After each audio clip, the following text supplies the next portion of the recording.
Hi everyone, it's Dr. Jhawar with Revive MD. I took a break during Mental Health Awareness Month in May, but now it's June and I'm back with more videos. It is Alzheimer's disease and brain health month. So I thought it would be really important to talk about Alzheimer's disease, which is a very, very common form of dementia. Many of you probably know a lot about it, but if you don't, it's a progressive neurological condition that affects cognitive changes, memory, and also psychological changes too. And even though Alzheimer's is one of the most common forms of dementia, there are many other types of dementia, and I can have a separate video discussing that if you guys are interested. But today, I wanted to talk about how we can be proactive to prevent cognitive decline in the future and prevent dementia in the future. Even though there's so much research going on in medications and other ways to sort of combat and prevent dementia, but I think we should also be proactive. And there are things that you can do now that'll help you in the future. So number one is going to be increase your physical activity.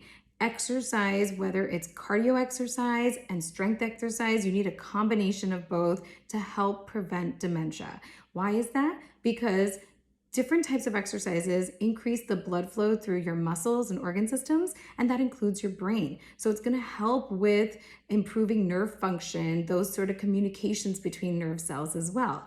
So strength training is something like, weightlifting, doing core exercises, maybe grab a buddy, have a fitness tracker, do some hiking or walking, which will improve your cardio activity, but also maybe take a class at the gym and learn about different sort of machines you can use or different free weights that you can use to improve your, muscle tone and improve your circulation through your body.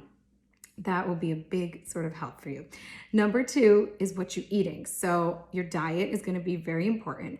Research shows time and time again that, foods that are rich in fruits, vegetables, legumes, fiber-rich foods, nuts, seeds, and even healthy types of fish all improve cognitive function.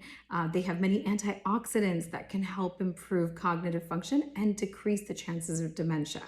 Foods that tend to have more sugars and red meat actually impair cognitive function and increase your chances of having more, sort of risk for dementia in the future. Number three is going to be limiting alcohol intake. So I've talked about alcohol through Alcohol Awareness Month videos, but we've talked about how there's lots of harmful chemicals that are released when you drink excessive alcohol, and those can impair those neurotransmitters in our brains and nerve function. Number four, reduce smoking or quit smoking. So, smoking contains, nicotine, and that can reduce blood flow through our arteries, and that includes reducing blood flow through the arteries in the brain. So it increases your chances of strokes and vascular dementia, which is another type of dementia.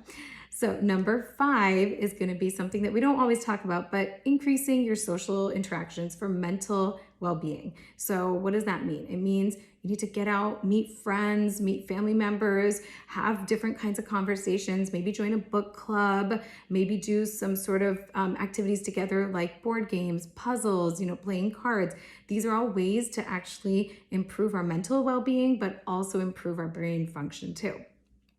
And then the last thing I want to talk about is sleep. So getting adequate sleep, is going to be very important to your oxygenation when you're sleeping. And that can also improve your cognition and improve the blood flow through your brain when you're sleeping as well and when you're awake. So there's a lot of different ways that we can work on preventing dementia in the future and be proactive with our health.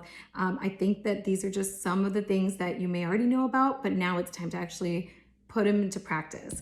And I'll be back with more videos, and I'll talk a little bit more about, genetic risk factors with Alzheimer's and some testing information, in future videos. So stay tuned. Bye.